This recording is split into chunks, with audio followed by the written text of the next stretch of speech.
Hello दोस्तों, आपका बंधु क्लासेस में स्वागत है। उत्तर प्रदेश दैनिक समसामयिक की 27 मई 2024 से बनने वाले करंट अफेयर्स के कुछ महत्वपूर्ण प्रश्नों को देखेंगे, जो आपके आगामी एग्जाम के सभी प्रतियोगी परीक्षाओं के लिए होंगे अति महत्वपूर्ण। तो शुरू करते हैं।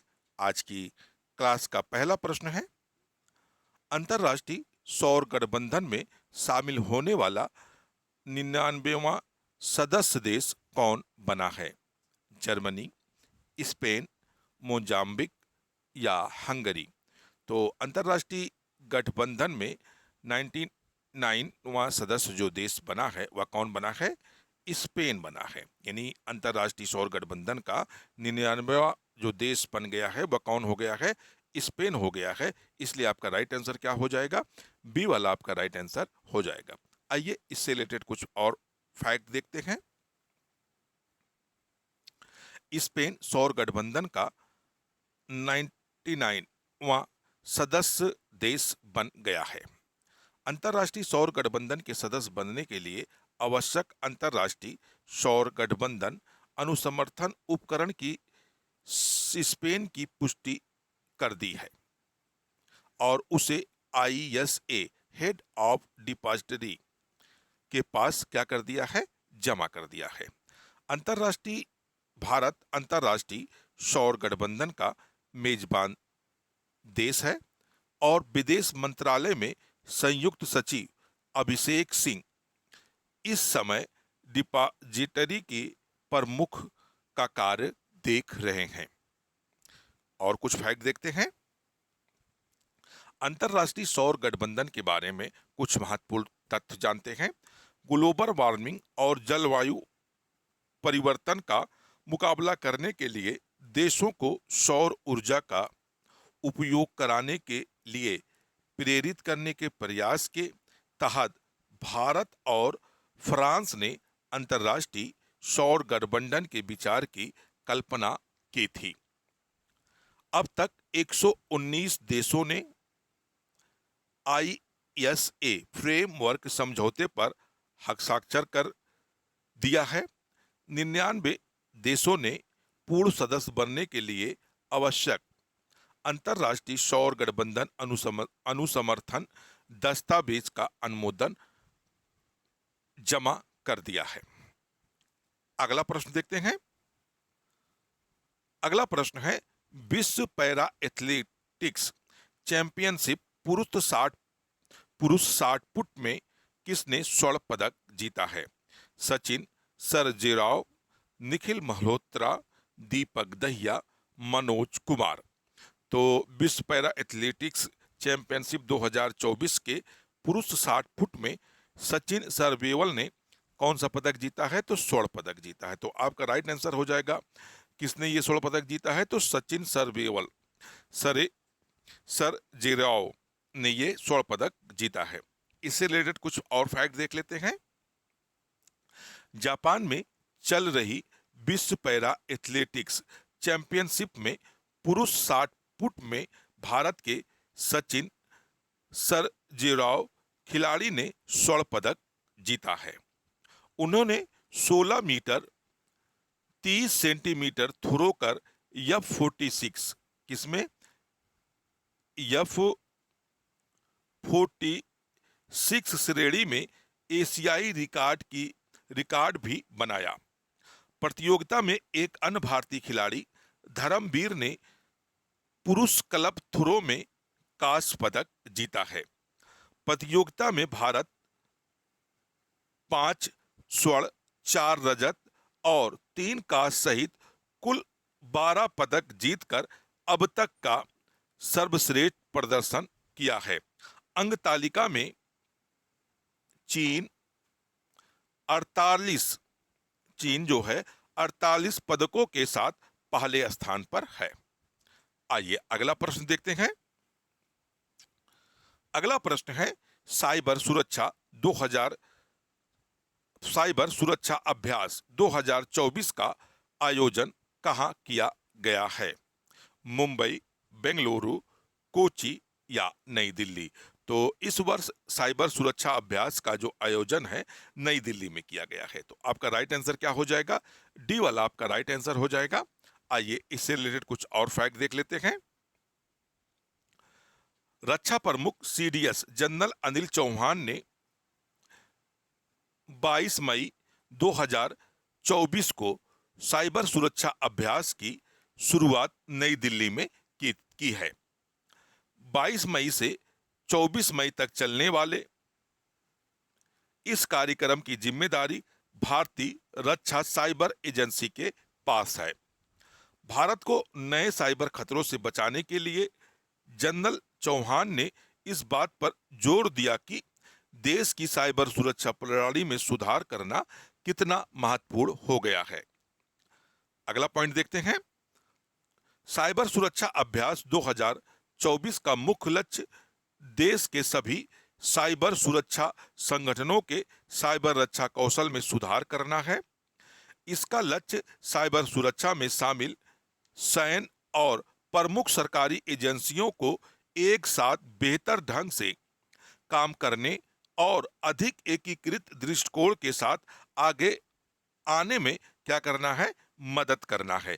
इस साइबर सुरक्षा अभ्यास का जो प्रमुख उद्देश्य या हम कहें लक्ष्य रखा गया है। अगला प्रश्न देखते हैं। अगला प्रश्न है, भारत के किस राज्य में सांगा दावा त्योहार मनाया गया है? सिक्किम, मेघालय, नागालैंड या अरुणाचल प्रदेश में? तो सांगा दावा त्योहार जो है या सिक्किम राज्य में मनाया जाता है और कहा जाता है या बुद्ध के यानी बौद्ध धर्म के अनुयायियों के द्वारा यह त्योहार मनाया जाता है। तो ये सांगा दावा त्योहार जो है भारत के सिक्किम राज्य में मनाया जाता है। यानी आपका राइट आंसर क्या हो जाएगा? ए वाला आपका राइट आंसर हो जाएगा। आइए इससे रिलेटेड कुछ और फैक्ट देखते हैं। सांगा दावा त्योहार सिक्किम में सबसे महत्वपूर्ण त्योहारों में से एक है। सांगा दावा को ट्रिपल ब्लेड्स फेस्टिवल के नाम से भी जाना जाता है, जो हर साल तिब्बती बौद्ध कैलेंडर के महीने के 14वें दिन पड़ता है। तिब्बती भाषा में सांगा का मतलब चौथा और दावा का मतलब होता है महीना। और कुछ फैक्ट देखते हैं।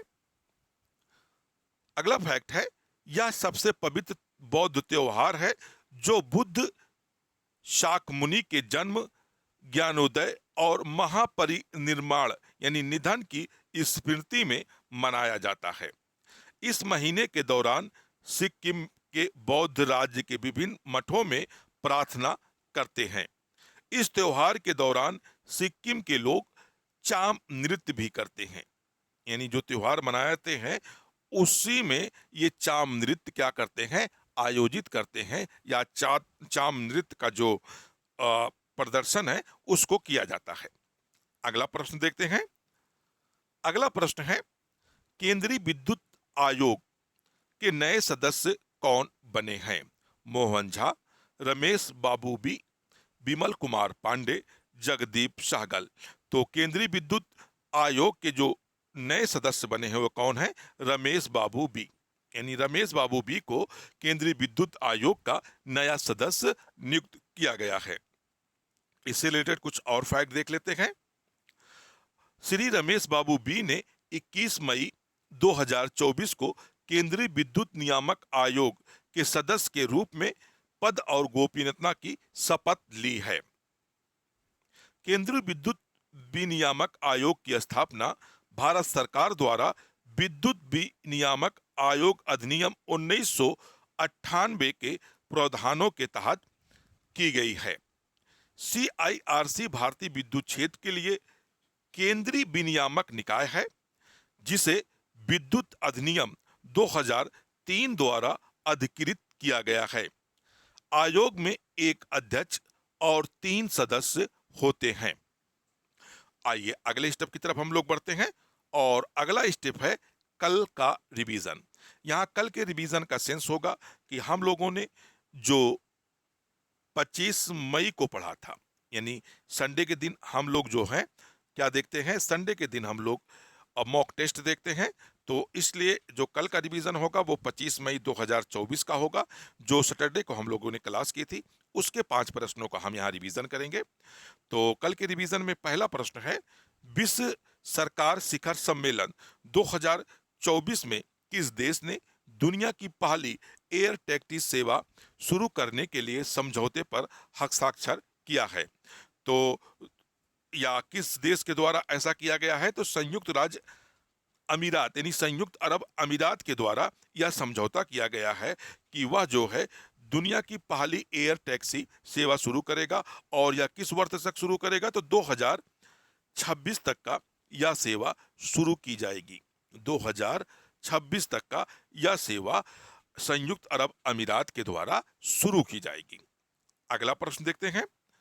अगला प्रश्न है, किस देश के ब्लड ट्रांसफ्यूजन स्कैंडल से 3000 से अधिक लोगों की मृत्यु की आखिरी जांच रिपोर्ट प्रकाशित होगी? तो ये स्कैंडल काफी ही चर्चा में था, और यह स्कैंडल जो है 1970, 1970, 1980 के आसपास यह घटना घटी थी, जिसमें कहा जाता है कि 3000 से अधिक लोगों की मृत्यु हो गई थी और 30,000 से अधिक लोग क्या हुए थे? संक्रमित हुए थे। और यह घटना कहाँ घटी थी? यूनाइटेड किंगडम में यह घटना घटित हुई थी, और जिसकी अंतिम रिपोर्ट मई 2024 में प्रकाशित की गई। आइए अगला प्रश्न देखते हैं। अगला प्रश्न है, भारत सरकार के पशुपालन और डेयरी विभाग ने वैक्सीन कोल्ड चेन प्रबंधन के लिए किसके साथ समझौता किया है? यूएनडीपी के साथ। यह समझौता किसके साथ किया गया है? तो यूएनडीपी के साथ यह समझौता किया गया है। अगला प्रश्न देखते हैं। अगला प्रश्न है, भारतीय उद्योग परिसंघ के अध्यक्ष के रूप में किसने कार्यभार संभाला है? तो भारतीय उद्योग परिसंघ का जो नया अध्यक्ष नियुक्त किया गया है, संजीव पुरी को नियुक्त किया गया है। किसे नियुक्त किया गया है? संजीव पुरी को नियुक्त किया गया है। अगर हम भारतीय उद्योग परिसंघ की बात करें तो इसकी जो स्थापना है 1985 में की गई थी। 1985 में भारतीय उद्योग परिसंघ की स्थापना की गई थी। अगला प्रश्न देखते हैं। अगला प्रश्न है, किस महिला टेनिस खिलाड़ी ने इटालियन ओपन 2024 का खिताब अपने नाम किया है? तो इस बार जो इटालियन ओपन 2024 का खिताब था, ईगा स्वीटेक के द्वारा जीत लिया गया था। ईटा स्वीटेक जो है, ये इनके कैरियर का 21वां कौन सा खिताब होगा?